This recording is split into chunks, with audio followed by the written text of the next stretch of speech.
Pour notre culte de ce dimanche après-midi. Je voudrais souhaiter la bienvenue à toutes les personnes. Donc, je vois de nouvelles personnes, donc bienvenue à vous. Et pendant que vous êtes là, dans le bulletin, il y a des fascicules pour vos coordonnées.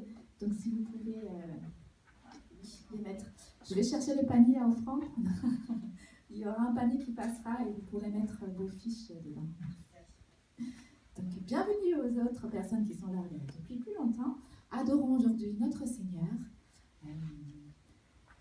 Nous ferons un culte aujourd'hui d'1 heure, donc avec le couvre-feu. Donc, commençons à adorer notre Seigneur de suite.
Lisons ensemble dans Psaume 147, versets 1 à 6.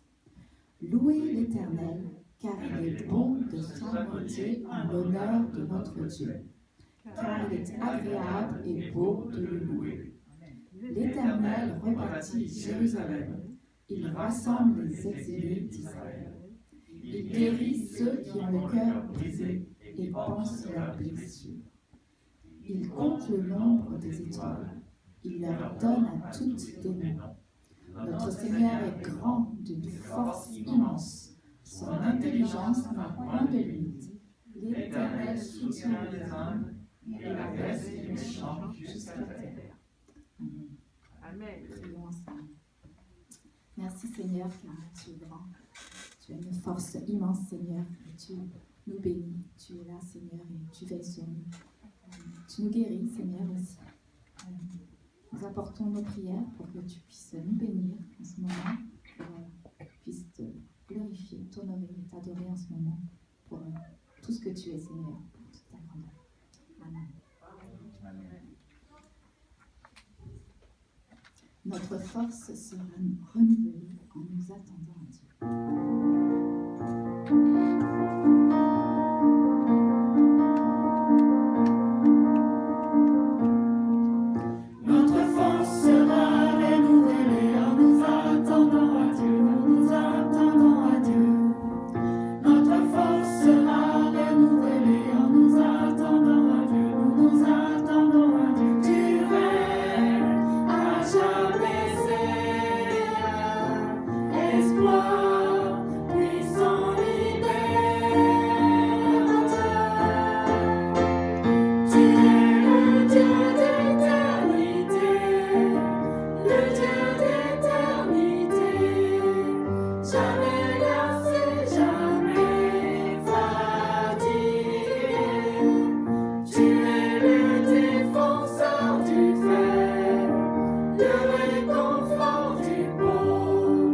Tu nous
Adorons notre Seigneur par nos offrandes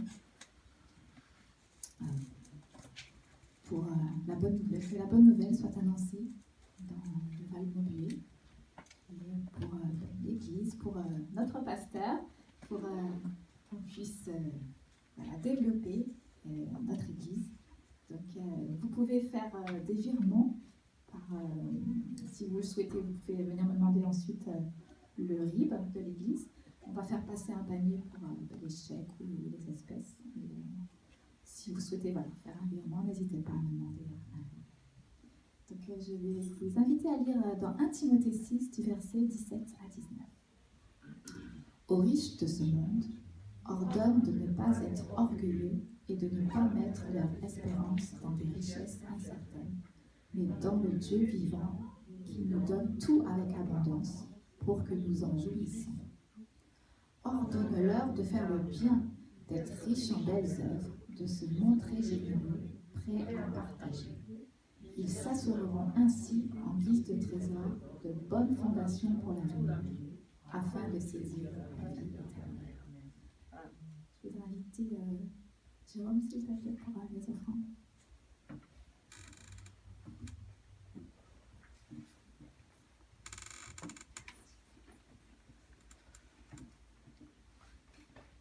Père très saint, Dieu d'amour, merci de nous permettre de nous rassembler ici en ces temps troublés, en ces temps d'épidémie. Seigneur, tu permets que nous soyons là et que nous puissions continuer à écouter ta parole, que nous puissions ensemble chanter tes louanges, que nous puissions ensemble communier cet amour que tu nous as enseigné. Seigneur, nous voulons continuer à bâtir ton royaume sur terre, nous voulons continuer à bâtir ton Église. Alors Seigneur, nous savons que tout ce que nous avons sur terre n'est rien et que c'est toi qui nous donnes tout. Amen. Seigneur, nous ne pouvons rien par nous-mêmes, nous avons toujours besoin de toi. Alors Seigneur, nous voulons te faire ces offrandes, nous voulons te rendre ce culte d'offrande avec joie et te donner une partie de notre nécessaire pour que tes bonnes œuvres soient faites sur la terre et pour que ta parole, ta bonne nouvelle soit enseignée. Je prie ainsi au nom de Jésus-Christ, ton Fils unique et notre bien-aimé Seigneur. Amen. Amen. Amen.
Nous avons maintenant un chant pour les enfants, à chanter tous ensemble, chaque fois que tu pries.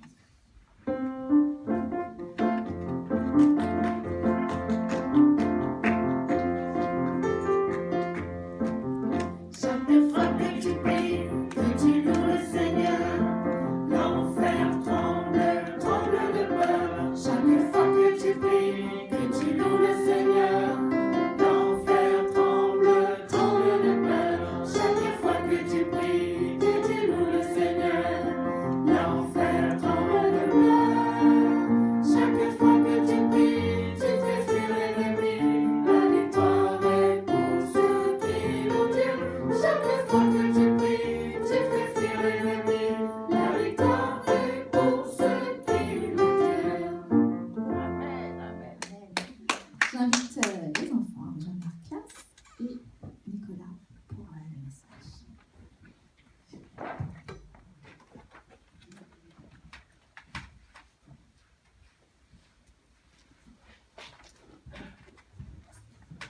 Bonjour à tous et bienvenue. Alors aujourd'hui c'est un culte court. Alors je vous explique, si vous êtes arrivé à 20, vous avez raté 30% du culte. Et si vous voulez être à l'heure, il faut venir un quart d'heure à l'avance.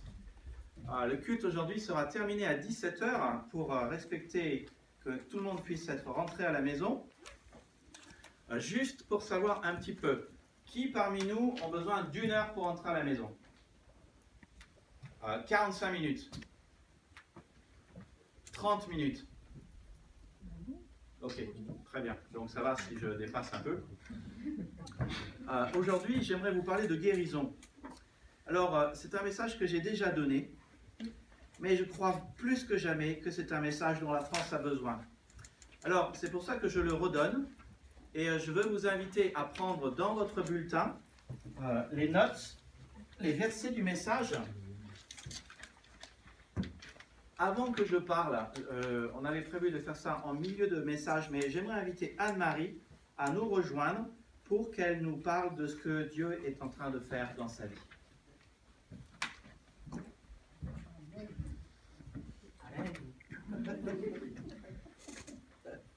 Bonjour. Il se trouve qu'il se passe quelque chose dans ma vie qui est assez miraculeux. C'est que j'ai été libérée d'une chose qui me tenait depuis 8 ans, c'est la cigarette. Et pour ceux qui... Enfin non, je souhaite que personne ne teste, mais c'est vraiment quelque chose de... C'est une drogue, évidemment, et c'est compliqué. Donc, c'était difficile. C'est vrai qu'il y a 8 ans, c'est souvent quand on vit des choses difficiles que nos faiblesses arrivent et prennent le dessus. Et il y a 8 ans, je me suis dit, tiens, comme ça va pas, je vais en rajouter une couche et je vais refumer.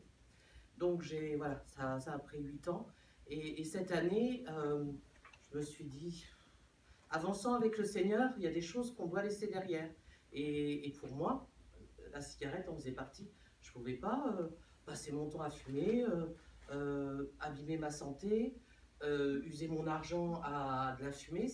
Ça devenait pas, c'était pas cohérent avec ma foi et avec le Seigneur que je voulais mettre en premier dans ma vie. Et toute l'année, ça m'a travaillé.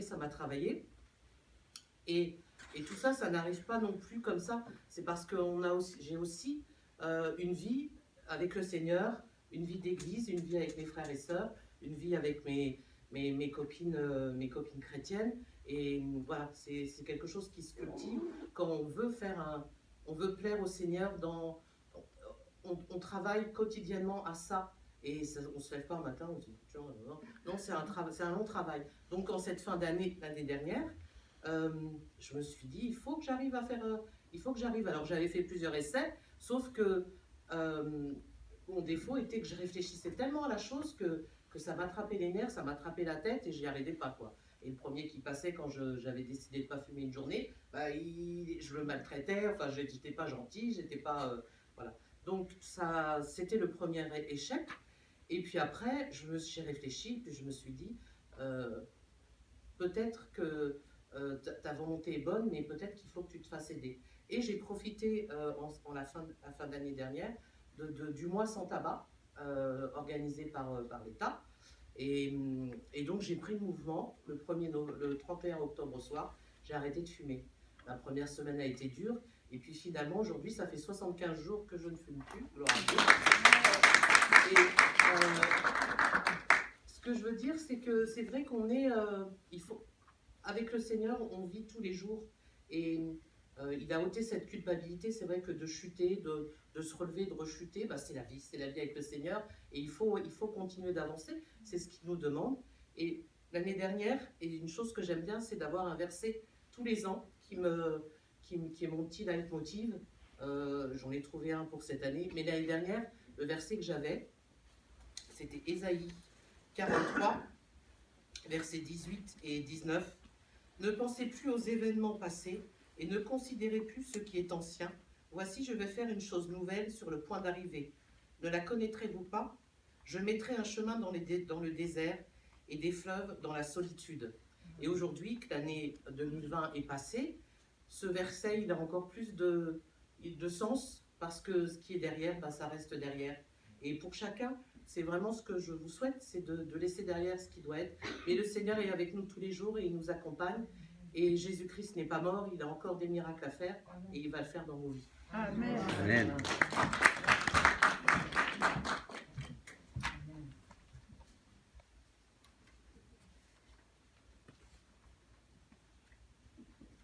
Dimanche prochain, le culte sera justement sur ce thème-là. Je ne savais pas, mais tu m'as quasiment piqué mon verset. Et je pense que c'est vraiment le Saint-Esprit qui nous dirige. Vous avez vu le verset sur votre bulletin. Le Seigneur qui est assis sur le trône dans Apocalypse 21 dit « Voici, je fais toutes choses nouvelles ». Et ce sera le thème de dimanche prochain. On va voir comment notre Seigneur est le Dieu des choses nouvelles. Il est le Dieu de la nouvelle alliance, il est le Dieu d'un cœur nouveau, il est le Dieu d'une nouvelle naissance, il est le Dieu d'une nouvelle relation, d'un nouveau peuple, il est le Dieu d'une nouvelle année et de nouvelles choses que nous pouvons apprendre à ses côtés parce que sa bonté n'est pas épuisée, elle se renouvelle chaque matin, ses compassions ne sont pas à leur terme. Aujourd'hui, j'aimerais vous parler donc de guérison. Plus que jamais, la France a besoin de guérison. Avec le Covid, la pandémie, les morts, c'est sûr qu'elle a besoin d'une guérison nationale. Et puis c'est sûr aussi que tout ne se résume pas à une question médicale. Oui, certes, il y a beaucoup de gens qui sont infectés. Certes, il y a eu beaucoup de morts, 70 000 en France maintenant, mais il y a déjà une crise économique, relationnelle, sociale et psychologique qui se dessine. Je pense, l'un de nos fils récemment nous disait que voilà, encore une étudiante qui vient de se suicider. C'est terrible ce qui se passe. Toutes ces crises mettent en relief notre besoin de guérison, le besoin de guérison pour les gens, le besoin de guérison pour la France. Et puis c'est vrai, il ne faut pas non plus ne pas le dire, nous avons tous besoin de guérison. Que nous en soyons conscients ou pas, que nous le reconnaissions ou pas, nous avons tous vécu des choses difficiles dans notre passé, nous avons été blessés et arrêtons de faire comme si ça ne nous affecte pas, ça nous affecte. Nous avons des blessures, nous avons des blocages, nous avons des mauvais réflexes, des addictions, des choses qui vont mal, des dysfonctions et du péché. C'est mon cas, c'est ton cas. La bonne nouvelle de la part du Seigneur, c'est qu'une guérison pour notre vie et pour notre cœur est possible. Et donc si vous prenez avec moi les notes du message, vous trouverez les versets et la structure du message. On n'a pas mis tous les versets à l'écran, ça me fait un petit peu moins de travail et ça me soulage. Mais Dieu vous fait plusieurs fois des promesses de guérison.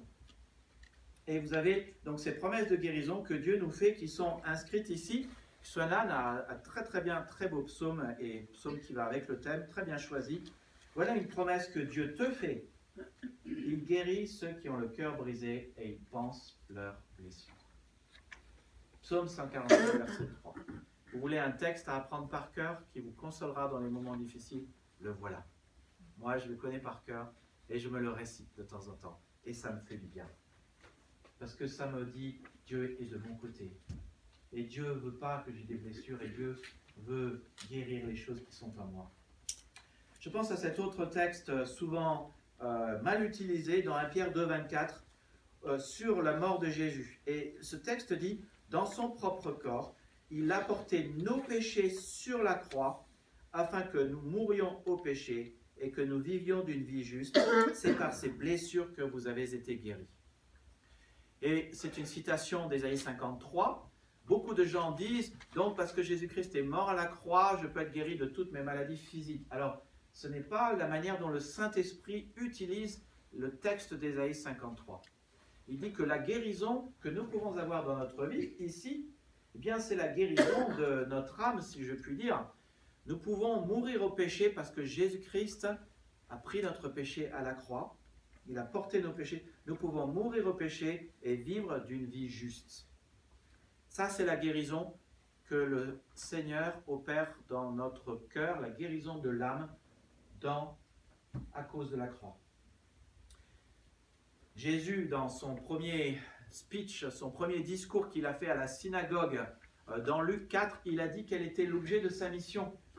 Et il a dit, l'Esprit du Seigneur est sur moi. Il cite là un texte d'Ésaïe aussi. Il m'a consacré pour apporter la bonne nouvelle aux pauvres. Ceux qui n'ont rien, ceux qui trouvent qu'ils ont tellement besoin d'aide, ceux qui se rendent compte que ça ne va pas, il y a une bonne nouvelle pour eux. Et la bonne nouvelle, Jésus l'a dit, il m'a envoyé pour proclamer la délivrance aux prisonniers, le don de la vue aux aveugles, pour libérer les opprimés et pour annoncer l'année où le Seigneur manifestera sa faveur. Le ministère de Jésus est un ministère de guérison. Il proclame la délivrance aux prisonniers et il les libère. Il fait voir ceux qui ne voient pas. Il libère les opprimés. Et combien de fois dans l'histoire de France, les gens écrivaient des lettres en disant « l'année de grâce, tant, tant, tant ». Mais nous sommes dans l'âge de la grâce. C'est-à-dire que nous avons un Dieu qui est prêt à pardonner, qui est prêt à guérir, qui est prêt à libérer. Il fait sa part. Et la part qu'il a faite, eh bien, c'est qu'à la croix, Jésus-Christ est mort. Il a porté tous nos péchés pour que nous puissions vivre en nouveauté de vie. Que nous puissions être libérés du péché. Que nous puissions avoir du plaisir à faire le bien. Et que nous ayons la capacité, la puissance de dire non au mal. Et puis, il y a cet autre texte dans 2 Chroniques 7, 14, qui est une promesse que Dieu a fait à Salomon il y a 3500 ans. Salomon construisait un temple à Dieu, à l'Éternel, et Dieu qui connaissait le besoin de guérison de son peuple, tout comme il connaît ton besoin de guérison, a fait une promesse simple.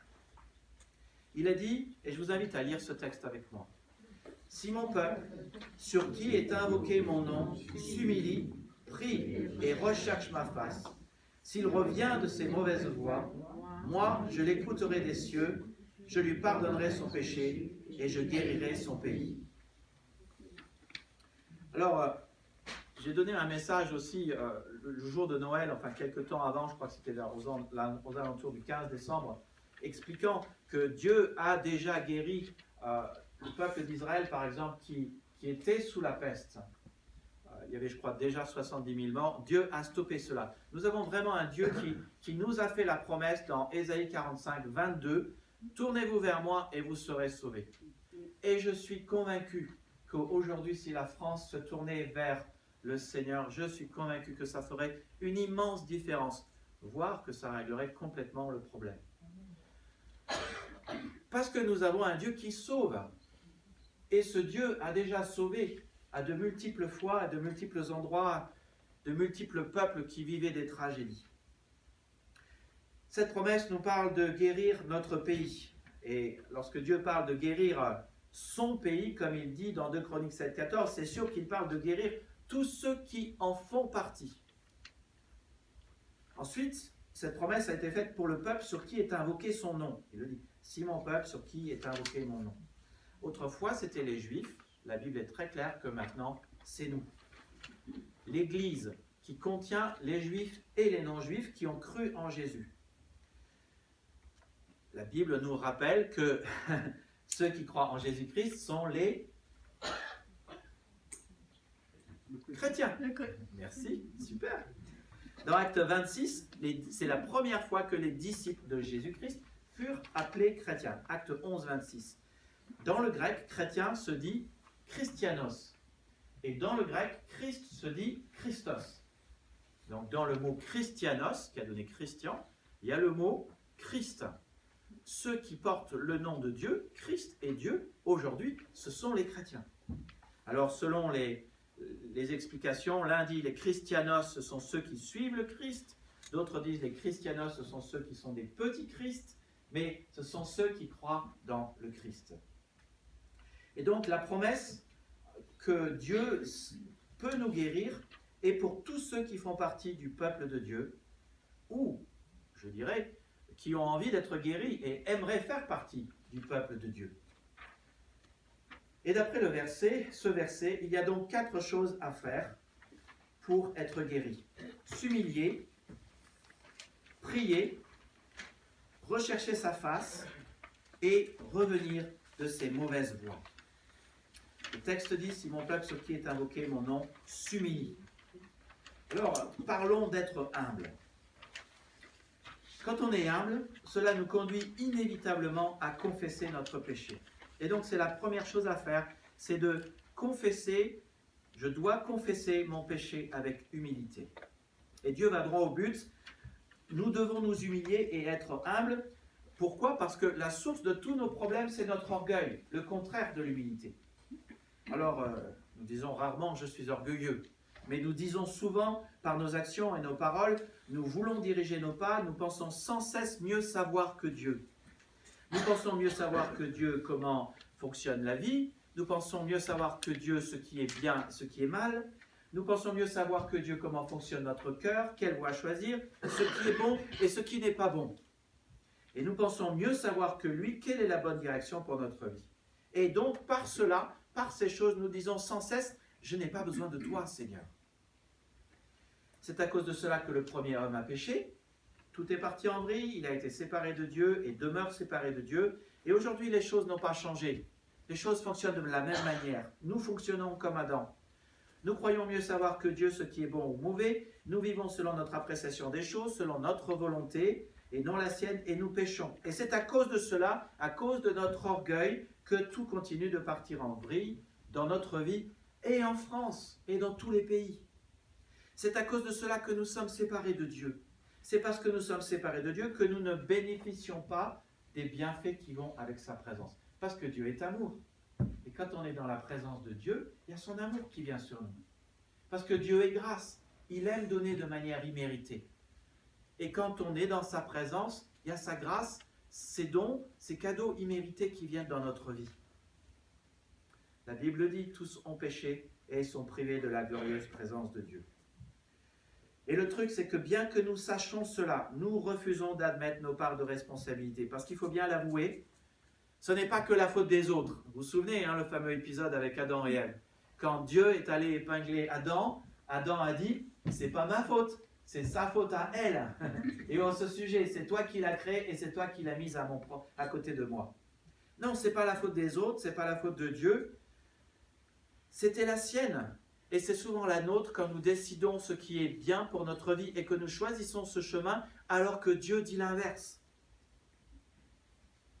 Jacques 4, 7 dit « Dieu résiste aux orgueilleux, mais il donne sa grâce aux humbles. » Cela veut dire que à chaque fois que moi, Nicolas, je suis orgueilleux et que je pense mieux savoir que Dieu, Dieu me résiste. Et Dieu refuse de me donner ce qui est bon pour ma vie. Par contre, si je me vois comme il me voit, et si j'accepte son point de vue, si j'accepte que je ne sais pas tout et que lui sait ce qui est bon pour moi, si je reconnais mes torts, alors là, je bénéficie de sa grâce. Et j'expérimente son pardon. Je jouis de ses bienfaits. Et je peux goûter et je goûte à sa guérison. Je ne sais pas si vous avez remarqué comment la présence de Dieu et sa grâce transforment les gens dans la Bible, mais tous les héros de la foi dont nous parlons dans Hébreux 11, avant d'être des héros, ils étaient des zéros. Mais c'est bien vrai, Abraham, qui a couché avec Agar pour avoir la promesse de Dieu réalisée, ou qui a vendu sa femme, ou fait croire que sa femme était sa sœur. Je pense à Rahab qui était prostituée, mais je pense à Moïse qui était en pleine crise de la quarantaine, qui a tué un homme. Je pense à Marie-Madeleine. Je pense à Pierre, je pense à Paul qui était un blasphémateur. Leurs vies ont été transformées. Comment?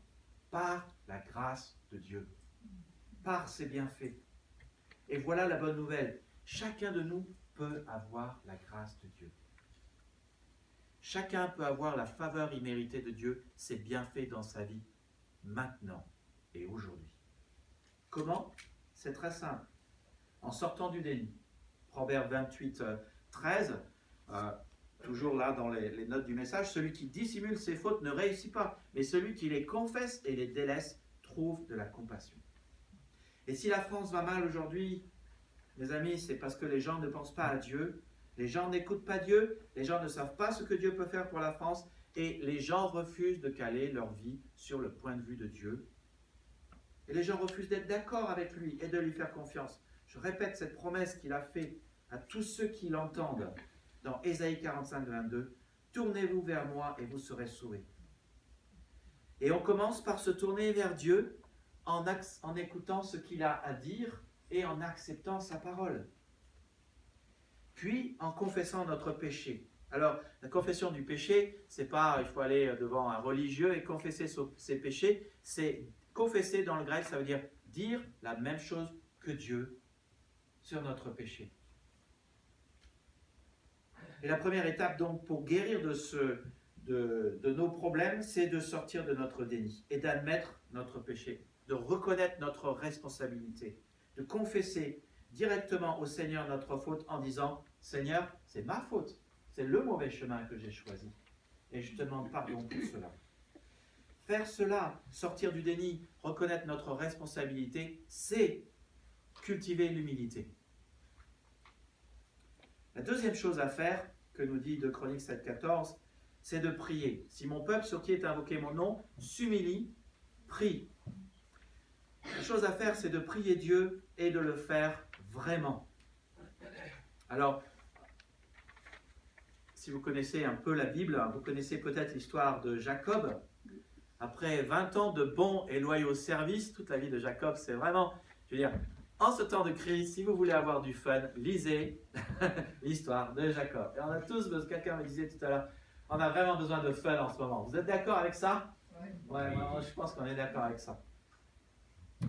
Alors, vous connaissez l'histoire de Jacob, il a servi Laban, son oncle, pendant 20 ans. Alors, il a d'abord servi Laban pendant 7 ans pour avoir Rachel, et puis le jour du mariage de Rachel, Laban l'a trompé, et alors Jacob qui lui-même, ça veut dire le trompeur, hein. Donc Laban l'a trompé et lui a donné Léa.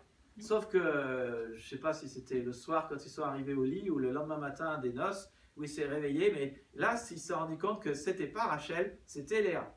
Donc il a servi Laban 7 ans de plus pour avoir Rachel, puis encore 7 ans, et puis finalement, après 20 ans de bons et loyaux services, il prend la fuite. Et il repart pour son pays, il va revoir son frère Ésaü avec lequel il était en super mauvais termes. Juste pour savoir, Ésaü était quasiment prêt à le tuer quand il est parti. Et puis Jacob lui avait volé son droit d'aînesse. Jacob est là, s'apprête à rencontrer Ésaü, et l'ange de l'Éternel vient et lutte contre lui. Et il y a ce passage très intriguant, très bizarre, dans Genèse 32, où Jacob lutte toute la nuit avec l'ange de l'Éternel. L'ange de l'Éternel, sans doute, c'est le Christ préincarné, la deuxième personne de la Trinité. Jacob est tellement fort qu'il lutte toute la nuit contre le Christ préincarné. C'est quand même pas n'importe quoi. Et c'est vrai que c'est très très intriguant, parce qu'on se dit quand même, normalement, le Christ préincarné, il est Dieu. C'est pas normalement, on sait qu'il est Dieu, Christ, n'est-ce pas? Alors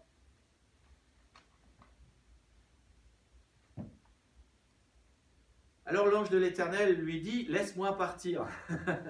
Et Jacob a sa hanche déboîtée par l'ange de l'Éternel. Et Jacob dit une phrase clé. Je ne te laisserai pas partir à moins que tu ne m'aies béni. Genèse 32, 27.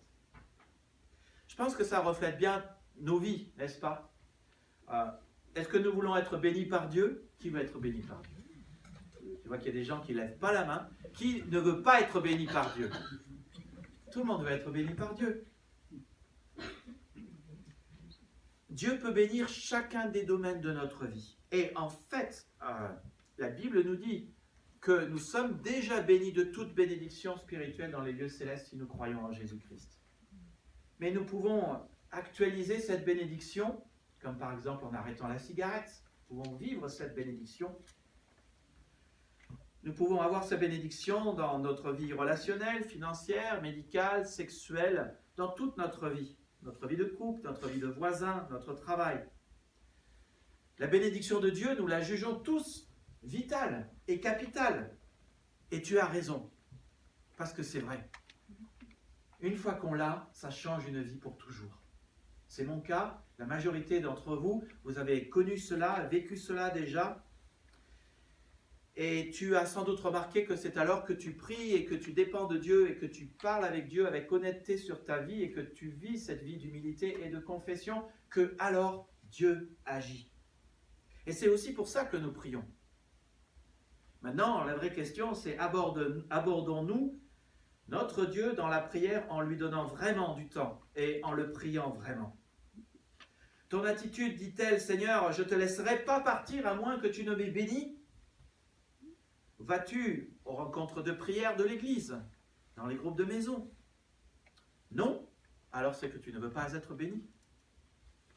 Ta prière est-elle faite en quelques minutes? La Bible est claire, ce n'est pas une question de longueur de prière, mais plutôt une question d'honnêteté, d'authenticité, et aussi de prier jusqu'à ce que des choses se passent, de prier jusqu'à l'exaucement. Je pense à cette phrase que Jésus nous a laissée dans Luc 18, 1. Jésus dit une parabole pour montrer qu'il faut toujours prier et ne pas se lasser. La Bible seconde dit il faut toujours prier et ne pas se relâcher. Et la Français courant dit il faut toujours prier et ne pas se décourager. Et en disant cela, Jésus montre que soit nous prions, soit en fait nous nous lassons, nous nous relâchons et nous nous décourageons. Nous avons deux choix qui sont devant nous. Et en général, nous sommes très forts avec le deuxième. Nous nous lassons et nous nous relâchons et nous nous décourageons. Mais Dieu nous dit prier sans cesse. 1 Thessaloniciens 5, 17. Comment est-ce qu'on prie sans cesse? Ce n'est pas une question de ce que, alors que vous êtes au travail, vous volez du temps à votre employeur. Ce n'est pas de ça dont le Seigneur parle. Certainement pas. Mais au cours de notre journée, nous pouvons dire, Seigneur, aide-moi avec ceci. Ou pendant que nous sommes en train de prendre un café avec quelqu'un, nous pouvons prier pour l'autre personne. C'est ça l'idée. C'est que toute notre journée soit ponctuée par la prière, 7 jours sur 7, 24 heures sur 24. Parce que Dieu veut une relation avec nous, constante, régulière. Dieu est notre compagnon, Dieu est notre Dieu, Dieu est notre Père, mais Dieu est aussi notre ami. Parce que, la Bible le dit, nous avons été réconciliés par la mort de son Fils à la croix. Jésus qui a payé pour tout ce qui faisait de nous des ennemis de Dieu. Tout cela a été enlevé parce que nous pouvons être certains d'être pardonnés de nos péchés. Et Dieu nous dit aussi, priez en tout temps, par l'Esprit, avec toutes sortes de prières, de supplications. Veillez-y avec une entière persévérance. Priez pour tous les saints. Prier en tout temps, c'est prier quelles que soient les circonstances. C'est ça ce que ça veut dire. Hier, quelqu'un partageait dans le groupe de maison, disait, mais j'invite cette sœur à venir, un coup elle est trop fatiguée, un coup il fait froid, un coup ceci, un coup cela. Les amis, c'est de ça dont il est question. Priez en toutes circonstances. Quel que soit ce qui se passe, prions. Prier par l'Esprit, c'est comprendre que l'Esprit est à la fois notre intermédiaire et qu'il nous dirige dans les bons sujets. Prier pour tous les saints, c'est comprendre que tous les chrétiens ont besoin de prière. Anne-Marie a besoin de prière. Nicolas a besoin de prière. Tu as besoin de prière. Nous en avons tous besoin. Toutes sortes de prières, c'est toutes sortes de prières. Confession, action de grâce, reconnaissance, parole d'adoration et de louange, intercession, supplication. Toutes les prières sont bonnes. Pourvu, et c'est un point non négligeable, que vous priez uniquement le Dieu de la Bible, bien sûr, et personne d'autre, et que vous soyez sincères. Troisième chose à faire pour connaître la guérison de notre Seigneur, de chercher Dieu de tout mon cœur. Je cherche Dieu de tout mon cœur. Si mon peuple, sur qui est invoqué mon nom, s'humilie, prie et recherche ma face. Chercher la face de Dieu, c'est chercher la présence de Dieu et c'est être dans sa présence. Moïse discutait face à face avec Dieu et cela veut dire qu'il était dans sa présence. Et c'est exactement aussi la raison pour laquelle nous nous réunissons aujourd'hui, le dimanche, le jour de la résurrection, et aussi les autres jours de la semaine en groupe de maison. Parce que la théologie de la rencontre de Dieu dans la Bible, c'est que nous pouvons et nous devons le rencontrer dans les lieux secrets, dans notre champ, parce que là nous ne sommes pas dérangés, mais le Seigneur aussi nous invite à le rencontrer le jour de la résurrection. Là où 2 ou 3 sont réunis, je suis au milieu d'eux, a dit notre Seigneur. La théologie de l'adoration dans la Bible, c'est que à la fois les croyants de l'Ancien Testament et les croyants du Nouveau Testament, les chrétiens dans le Nouveau Testament, ils adorent le Seigneur et ils recherchent sa face en le louant, en le rencontrant là où les autres croyants se rencontrent. Plein de versets disent que quand on est dans la présence de Dieu, notre vie change. Alors, je pense à Psaume 34, verset 6, qui est un psaume qui parle de la délivrance et qui dit « Quand on porte nos regards sur lui, on est rayonnant de joie. » Quand on est dans la présence de Dieu, ça change notre vie, ça change notre cœur. Et une des raisons pour lesquelles certains ne guérissent jamais ou pas assez vite, c'est simplement parce qu'ils ne vivent pas dans la présence de Dieu et parfois négligent aussi la venue à l'église. Je me souviens, dans un culte personnel, c'était en 2008, on était aux USA à ce moment-là, une petite voix au fond de moi, alors est-ce que c'était le Saint-Esprit ou est-ce que c'était le Seigneur? Je ne sais pas. Mais cette petite voix me disait, tu as vraiment beaucoup de temps à perdre, Nicolas. Et j'étais là, il devait être entre 6h et 7h du matin, j'étais dehors, et je répondais, mais non, en fait, je n'ai pas de temps à perdre. Il dit, mais si, tu as du temps à perdre. Regarde, tu lis, mais quand tu lis ma parole, quand tu lis la parole de Dieu, tu n'es pas là.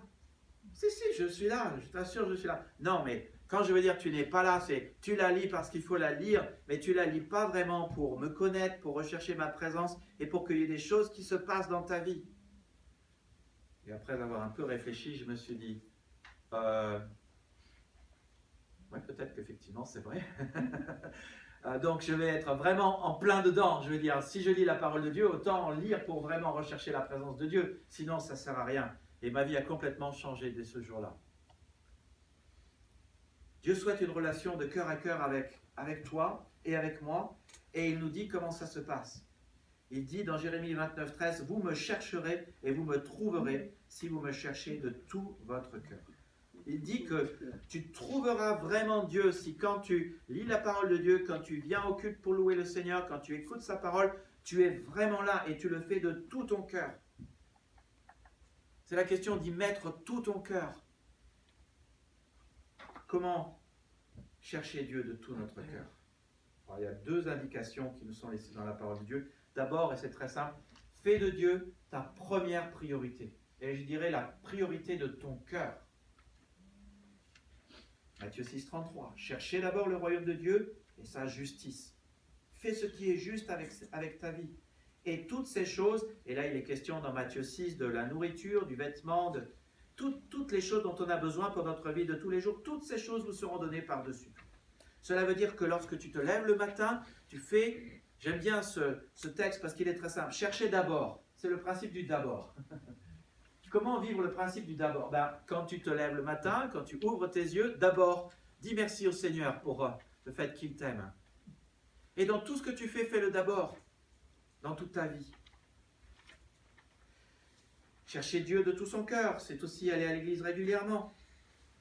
Ta guérison est directement proportionnelle à ta recherche de Dieu.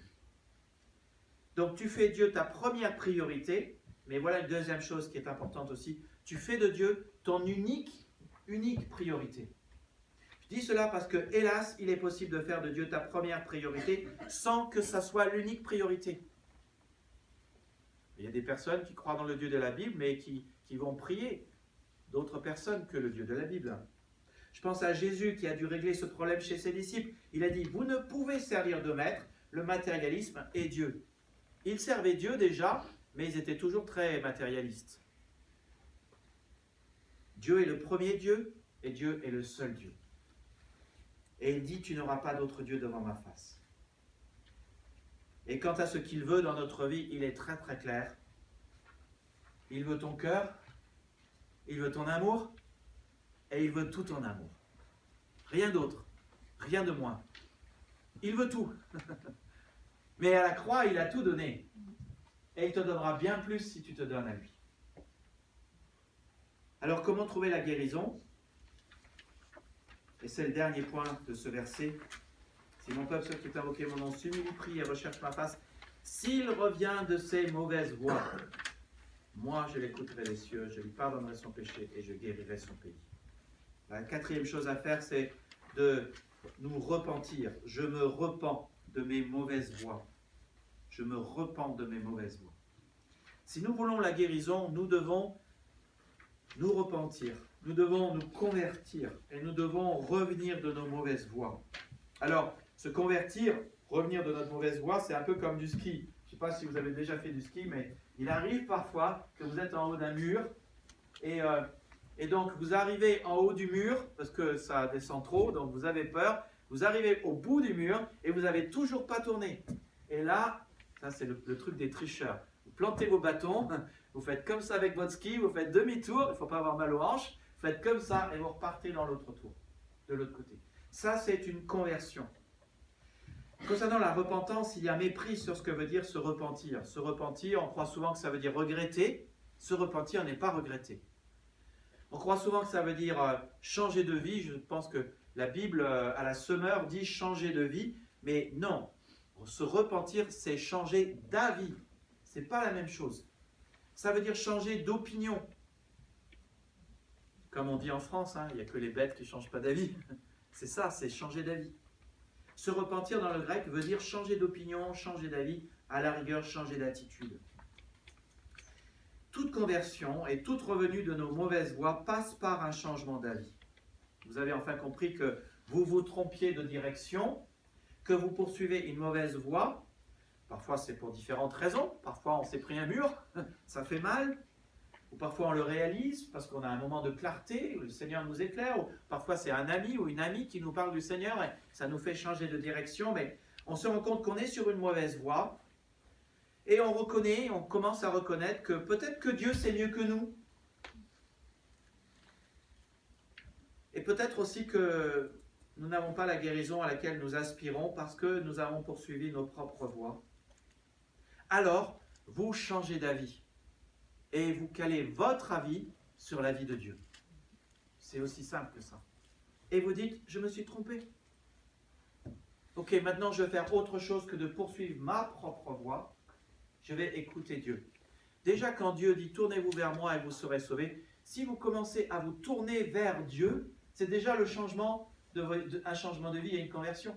Parce que vous ne poursuivez plus votre voie, vous ne vous tournez pas simplement sur vous-même, mais vous vous tournez vers Dieu. Et vous êtes déjà en train de changer de voie quand vous faites cela.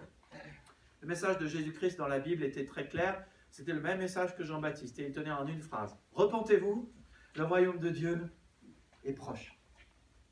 Ce qu'il voulait dire, c'est que le royaume arrive. C'est une bonne nouvelle. Vous pouvez y entrer. Mais à condition que vous changiez d'avis. Changez d'avis sur quoi? Sur le royaume, sur Dieu, sur votre conduite. Il n'est pas trop tard. Dieu vous aime. Et il a une... C'est aussi se caler sur la parole du Seigneur et trouver une certaine guérison et être affranchi parce que le Seigneur nous a franchis. J'ai toujours dit, et je le crois sur la base de ce verset de Jésus, que une des raisons pour lesquelles nous péchons si souvent, c'est parce que nous croyons des mensonges. Mais quand nous commençons à croire la vérité de Jésus, alors nous commençons à être affranchis de nos péchés. Je prends un exemple. Supposons que, voilà, donc moi vous avez remarqué, je grandis un peu de mon ventre là, donc je vais prendre cet exemple pour moi. Mais supposons que, voilà, j'ai eu une journée difficile, je descends dans la cuisine à la fin de la journée. Et je me dis, je vais me faire une bonne tartine avec du fromage et hautes algues. Ça va tout changer. Le mensonge, c'est ça va tout changer. En fait, ça change un peu mon ventre, qui devient un peu plus gros tous les jours. Mais voilà le mensonge. Non, alors c'est vrai qu'on a besoin de temps pour décompresser, mais on peut décompresser avec autre chose que du fromage. Là, je suis en train de parler en fait déjà du phénomène d'addiction. C'est-à-dire que on a des choses qui sont difficiles, on a besoin de compenser et on verse dans un certain nombre de choses. Vous pouvez compenser avec autre chose que du fromage, ou autre chose qu'une bière, ou autre chose qu'avec une cigarette. Il y a d'autres manières de compenser. C'est ça l'idée. Mais c'est la vérité de Jésus qui nous a franchis, et pas simplement d'autres bêtises auxquelles on croirait. Aujourd'hui, le but de Jésus n'a pas changé, c'est de vous faire changer d'avis. Le but des disciples lorsqu'ils prêchaient, c'était de faire changer d'avis leurs auditeurs. Et mon but, c'est aussi de vous faire changer d'avis pour votre vie, pour votre bien-être. Aujourd'hui, Dieu continue de dire qu'il est patient envers nous, 2 Pierre 3,9. Il use de patience envers nous. Il ne veut pas qu'aucun périsse, mais il veut que tous arrivent à la repentance. Et il veut que vous arriviez à dire, ok, d'accord, j'ai compris maintenant. Je change d'avis.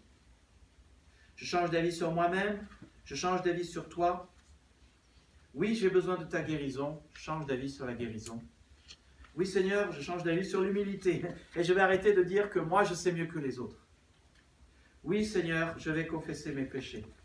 Oui, Seigneur, je vais changer d'avis sur ma manière de te chercher. Et je vais être sérieux avec toi dans la prière, dans la lecture de ta parole, dans ma fréquentation de l'Église. Je vais te chercher de tout mon cœur. Je change d'avis parce que tu souhaites que je change d'avis et que je me range à ton avis. J'ai essayé de vivre ma vie. J'ai cru savoir ce qui était bon, mais je ne le sais pas. Merci de ce que tu es là dans ma vie. Seigneur, si aujourd'hui j'ai pu entendre ta parole, je peux entendre ton point de vue. Et peut-être que si ça ne va pas si bien dans ma vie, peut-être que si je souffre, peut-être que si je suis blessé, peut-être que si j'ai mal, peut-être que si j'en ai assez, à cause du mal qui a été fait. Peut-être que si je suis bloqué et que je n'ai pas ta guérison, c'est peut-être que je suis aussi allé par mes propres chemins. Bien sûr, il n'est pas question de dire que nous sommes responsables des blessures qui nous ont été infligées. Mais la guérison est dans les mains du Seigneur et nous pouvons changer d'avis et dire oui. Si vous avez besoin de guérison de Dieu pour votre vie, le Seigneur est très clair dans sa parole et ce verset quant à ce qu'il y a à faire. S'humilier, prier, rechercher sa face et revenir de nos mauvaises voies. Changer d'avis. Je vais vous inviter à prier.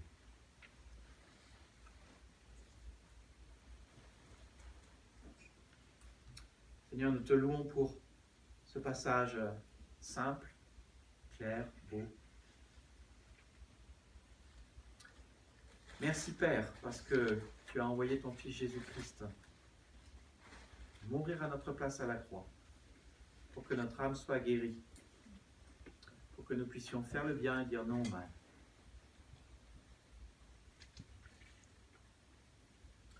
Merci Seigneur, parce que tu as ce pouvoir de guérison dans ta main.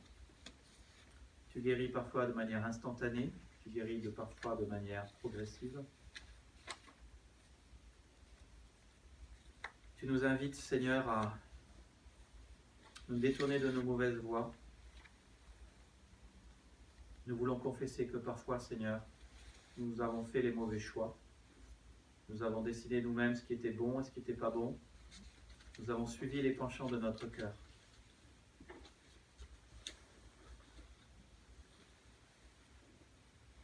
Seigneur, aide-nous quand nous te cherchons, à te chercher de tout notre cœur.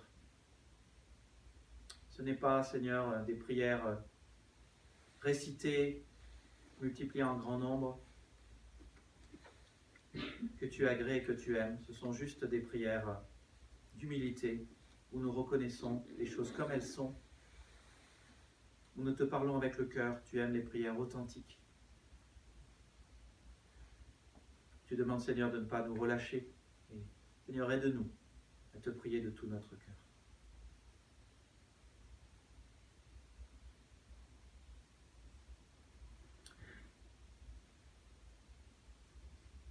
Alors que nous continuons d'avoir les yeux baissés, les yeux fermés, la tête baissée, je veux vous inviter, si